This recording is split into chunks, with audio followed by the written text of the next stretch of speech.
Hello guys, ഇന്ന് നമ്മുടെ കൂടെയുള്ള കിളിക്കുഞ്ഞ് ദൈപ്പനാണ്. ഇത് റെനോൾഡിൻ്റെ കിഡാണ് കേട്ടോ. ഇതൊരു ഓട്ടോമാറ്റിക് കാറാണ്. ഗൈസ്, ഇതിലൊരു പ്രത്യേകതയാണ് ഗൈസ്.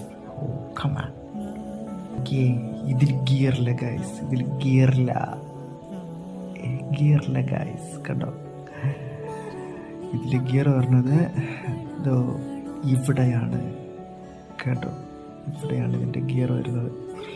സാധാരണ ഇപ്പോൾ വില കൂടി വണ്ടിയായാലും സാധാ ഗിയർ പറഞ്ഞതിൻ്റെ അവിടെ ഒരു നോബെങ്കിലും കാണും. പക്ഷെ ഇതിൽ നേരെ തിരിച്ച് ഡാഷ് ബോർഡിലാണ്. കാരണം അതൊരു ഫസ്റ്റ് ടൈമാണ് ഞാൻ ഇങ്ങനെ ഒരു വണ്ടിയിൽ ഇത് കാണുന്നത്. നന്നായിട്ടുണ്ട്, സൂപ്പറാണ്. പിന്നെ വിൻഡോ ഗ്ലാസ് മാറുന്ന സ്വിച്ചൊക്കെ അതിൻ്റെ അടുത്ത് കണ്ടോ, അതൊക്കെ അവിടെ പറഞ്ഞ ഫസ്റ്റ് ടൈമാണ് ഇങ്ങനെ ഒരു സ്വിച്ച്, റിംഗ് മോഡൽ ടൈപ്പ്. സൂപ്പറായിട്ടുണ്ട്.